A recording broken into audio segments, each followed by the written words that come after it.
siglos, la épica de Hernando de Soto se ha reconocido como un viaje heroico de exploración. Hoy los arqueólogos que siguen su despertar descubren no una evidencia de heroísmo, sino los tristes despojos de hazañas desesperadas y un inconsciente genocidio.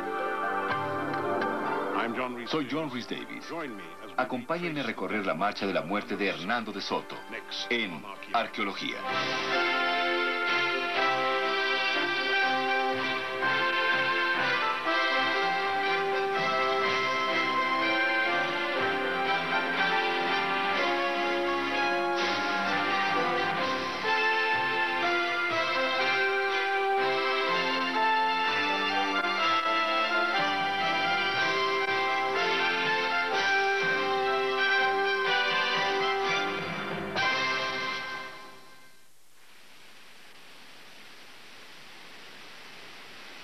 Miles de misteriosos montículos como este plagan el sudeste de los Estados Unidos.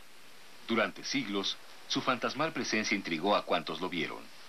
¿Quién los construyó? Seguramente no los tristes salvajes que los historiadores de los siglos XVIII y XIX pensaron. Quizá una raza perdida que existió mucho antes de que el primer hombre blanco posara su pie en el Nuevo Mundo, condenados para siempre al olvido de la prehistoria. Durante la década pasada, los arqueólogos han seguido la ruta del conquistador Hernando de Soto, buscando pistas de cómo pudieron haber perecido los indígenas.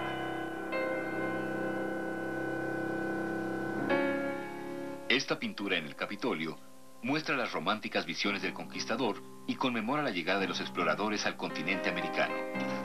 Pero las investigaciones nos hablan de una historia más oscura. Llevados por la misteriosa desaparición de los constructores de montículos, los arqueólogos están repasando los pasos del gran conquistador Hernando de Soto. En las excavaciones de todo el este de los Estados Unidos, surge una nueva luz en la ruta de Soto, revelando una ruta salpicada de carnicería humana.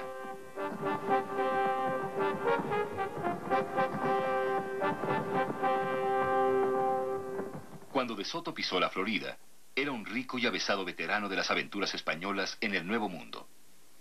De Soto llegó al Nuevo Mundo a la edad de 14 años. Fue todo un triunfo como conquistador. Participó en el pillaje de las sociedades latinoamericanas en Centroamérica. Participó con los hermanos Pizarro en el saqueo del Imperio Inca. Y también se convirtió en un hombre muy rico. Pero la riqueza solamente no pudo satisfacer la incesante ambición de Soto. Para dejar su huella en la historia, arriesgó su fortuna en una sola jugada: su propia expedición en busca de El Dorado. Cuando llegaron al Nuevo Mundo, ninguno de los conquistadores llegó con la intención de quedarse. Querían llegar y encontrar El Dorado. Querían encontrar el oro de los incas. Si no lo encontraban, regresarían sin ningún tipo de título, sin ningún nombre. Y por ello se sabían contra la pared para lograrse un nombre en el Nuevo Mundo. Muchos lo habían logrado, no había por qué dudar que ellos también lo lograrían. Después de aniquilar la gran riqueza del Imperio Inca, los españoles volvieron sus ojos al norte. De ahí llegaban rumores de oro, plata y joyas más allá de toda imaginación del más grande monarca inca. De hecho, algunos objetos preciosos habían sido arrebatados a los nativos del norte. Por una gran ironía de la historia, los conquistadores nunca llegaron a conocer la verdadera fuente de esa riqueza: sus propios galeones hundidos. A fines de los 1530, la riqueza volvía a bordo de la flota española. Muchas de esas flotas partieron de la costa mexicana. Dieron vuelta al Golfo, bajaron a la costa del Golfo de Florida y a través de su estrecho hacia arriba. Algunos se hundieron por tormentas y huracanes. Los nativos de Florida recogieron los restos de oro, plata y otros. Y en los puntos arqueológicos y naturales de Florida encontramos oro y plata que procedía directamente de Centro y Sudamérica. Espectacularmente ajenos a los extraños giros del destino, los orgullosos conquistadores de Soto llegaron al Nuevo Mundo en la primavera de 1539, probablemente a la bahía de Tampa. Casi 700 valientes salieron presurosos en busca de fortuna. Cuando se detuvieron a preguntar dónde estaban, no estaban para nimiedades. Cada vez que De Soto llegaba a un lugar nuevo, interrogaba a sus cautivos.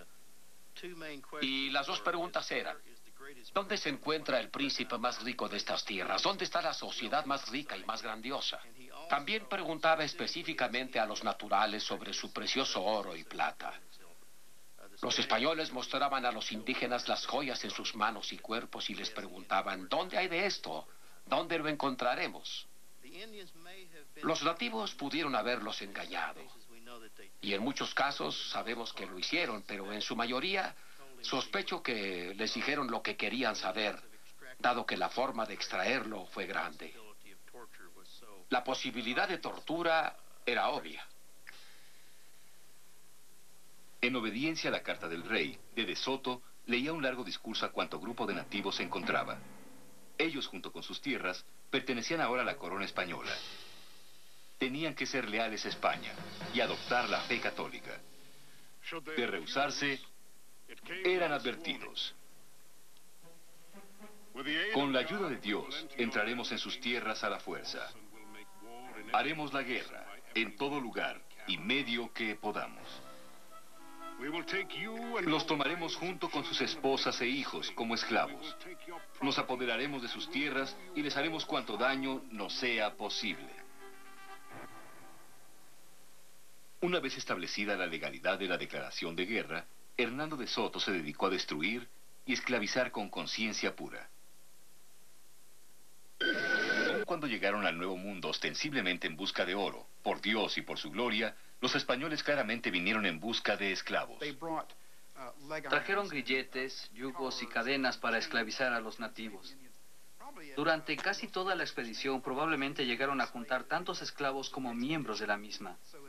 Había veces que las expediciones quizá llegaron a tener 800 o 900 integrantes, incluidos los esclavos indígenas que los acompañaban.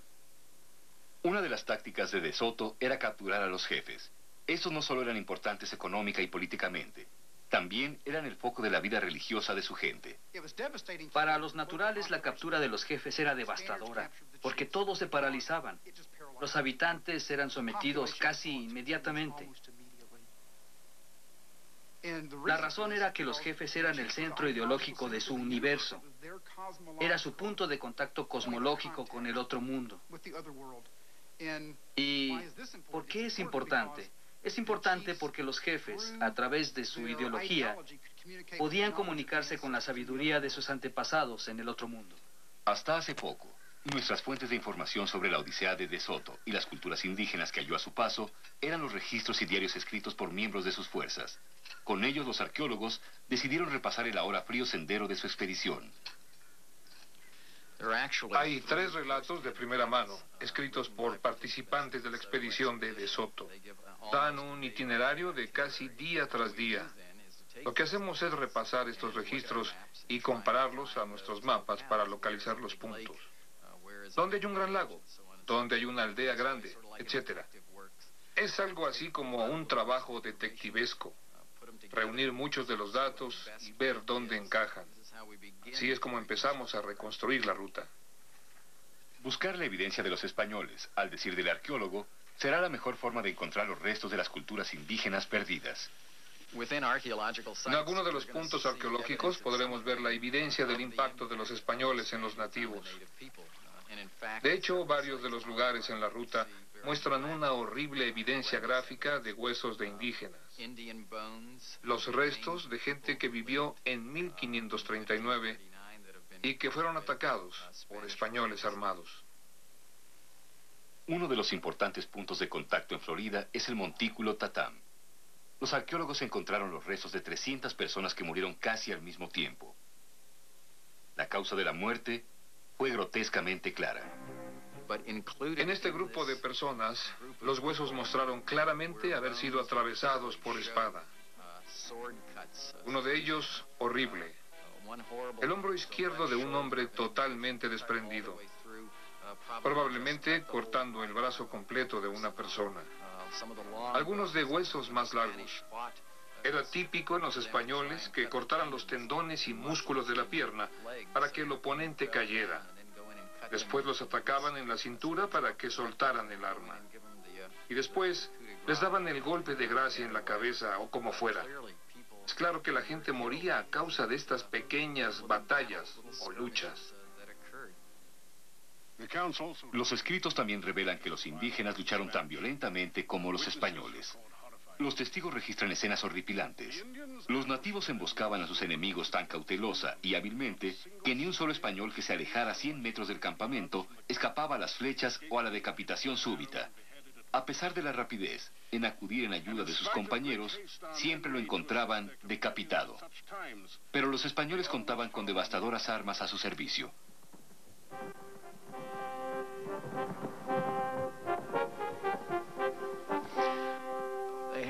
Tenían ballestas, tenían arcabuces, tenían cañones, buen armamento. Creo que la mejor arma fue el caballo. Y repetidamente, cuando se sentían en peligro, los caballeros montados en esos caballos simplemente acababan con la fuerza indígena. Esencialmente, un caballero montado era el tanque Sherman de aquellos días. Contaba con espada, armadura, perro de ataque y su caballo de guerra. Era casi impenetrable y atacaba al indígena simplemente con caballos. Cargaba contra ellos, lo derrotaba y lo mataba. Las armas básicas de los nativos eran los garrotes, flechas y arcos, tal vez hasta lanzas, que no creo que las usaran mucho. Las armas de los españoles y además la combinación de hombres montados con lanzas y perros, pues era devastadora. A caballo, los españoles literalmente soltaban a los perros de guerra. Los indígenas no podían superar a los caballos y tampoco a los perros. Los perros eran perros de guerra. Eran perros lobo irlandeses, mastines y galgos. Estaban entrenados para matar. Pero hay que comprender que De Soto y su ejército estaban aquí para cumplir con una tarea: explorar, conquistar y establecerse. No había nada que los detuviera. A veces sus vidas corrían peligro y hacían lo que tenían que hacer. Para el modo de ver actual, su conducta con frecuencia era extraordinariamente cruel. El 18 de octubre de 1540, los naturales ya no quisieron aguantar más. Planearon una elaborada emboscada para terminar de una vez por todas con el terror español. En la aldea de Mavila, el jefe Tascalusa atacó sorpresivamente al ejército de De Soto. Los españoles asesinaron a los indígenas en donde estaban. Fue un baño de sangre. Los testigos relatan la historia. Las mujeres y niños hasta de 4 años lucharon con nosotros. Los niños indígenas se ahorcaron para no caer en nuestras manos. Otros saltaron al fuego por voluntad propia. Los disparos de flechas fueron tremendos y fueron enviados con tanta fuerza que atravesaron la lanza de un caballero. Matamos 3,000 indígenas sin contar muchos otros heridos, a quienes después encontramos muertos. Tras la batalla, descansamos ahí durante un mes y quemamos casi todo el lugar. Mavila fue un lugar clave, un doblar de campanas de muerte, no solo para los nativos, sino para las vanas esperanzas de gloria de De Soto. Los cronistas dicen que después de Mavila, De Soto comenzó a desperdiciar su vida. Es decir, la vida de su propio ejército y especialmente la de los nativos. Todo a causa de que sintió la derrota. Sintió la derrota de su expedición y sintió la ruina. Presionó mucho a sus hombres y aún más a los indígenas. En 1542 las cosas llegaron a más extremos. En los últimos meses de su vida, cuando adivinó que todo estaba perdido, en ese punto comenzó a atacar salvajemente a los naturales. Inició un tipo de acción de aniquilamiento contra alguna aldea y ordenaba a sus hombres que mataran a todos. El propósito era aterrorizar a todo aquel indígena que se enterara de este incidente. A pesar de lo avanzado de su armamento y las salvajadas de los españoles, los nativos pudieron haberse salvado de no haber sido por un adversario más insidioso, la enfermedad. Cuando los conquistadores partieron al oeste, también dispersaron enfermedades mortales. La propagación de epidemias redujo inmensamente la población en todo el sudeste de los Estados Unidos en el siglo XVI. Se ve claramente la cuestión de una pérdida irrevocable de habitantes del Valle del Mississippi, donde se ha realizado la mayoría de mi labor arqueológica. Cuando De Soto llega, en 1540, hay aproximadamente 80 aldeas grandes entre Memphis, Tennessee, y Baton Rouge, Luisiana. De Soto pasa por ahí, se queda 4 o 5 meses y sigue adelante. Después no hay más contacto europeo hasta 1682, cuando La Salle, representando a los franceses, llega por el Mississippi. Solo registra 5 aldeas. La pregunta es, ¿qué sucedió? ¿Qué sucedió con las otras 75? Desaparecieron, murieron y casi seguro por enfermedad. Cuando la expedición avanzó, la gente y animales que llevaron consigo, caballos, perros y cerdos, transmitieron nuevas enfermedades a los débiles nativos. A su vez, ellos las transmitieron a otros.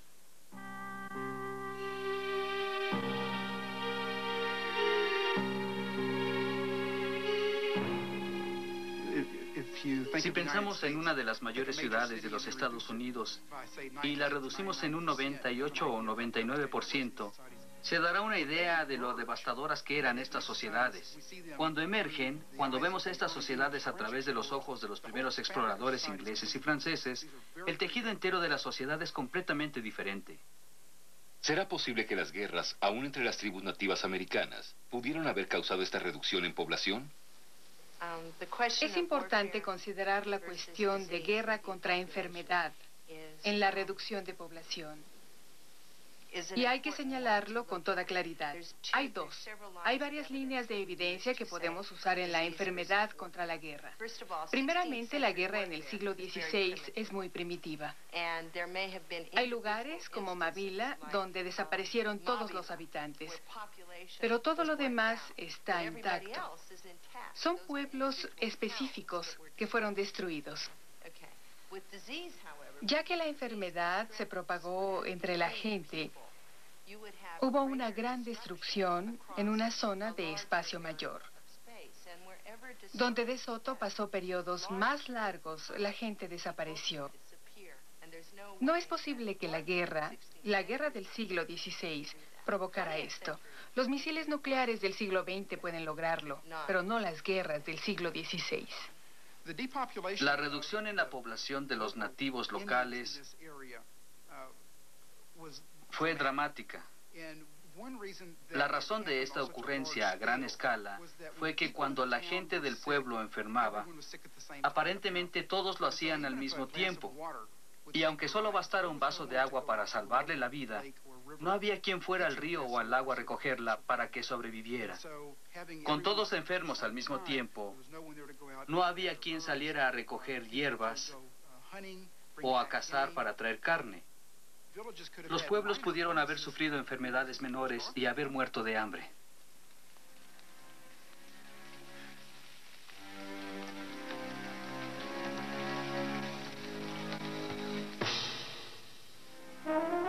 Años después de la expedición, muchas de estas sociedades nativas cambiaron también. Surgieron muchos levantamientos culturales y sociales en el sudeste.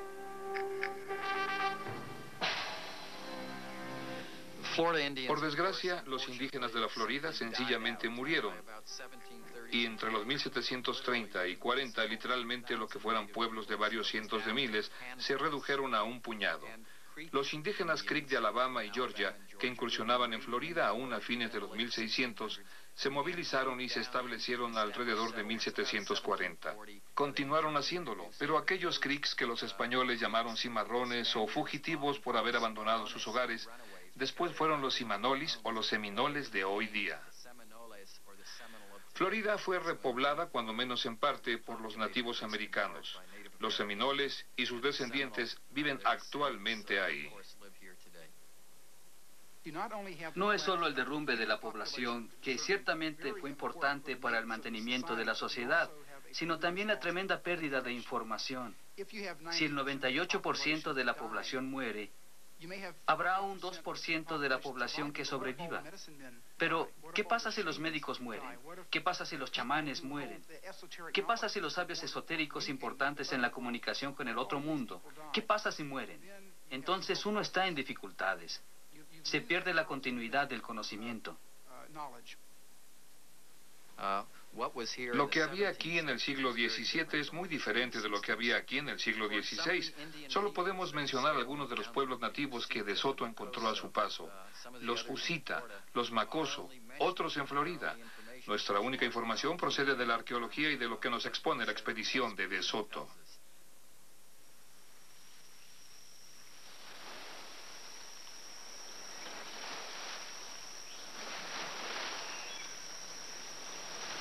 De Soto murió sin un centavo en 1542, aparentemente de fiebre, en el campamento de su ejército a orillas del Mississippi. Durante casi un siglo después de la marcha de la muerte de Soto, los refugiados peinaron sus tierras vacías. Surgieron nuevas tribus y lenguas. El pasado colectivo se había perdido. Cuando los colonizadores ingleses y franceses vieron los montículos y preguntaron, ¿de quién son esos monumentos?, los descendientes de los constructores ya lo habían olvidado. Apenas hoy, con la ayuda de la arqueología, están reclamando su pasado perdido.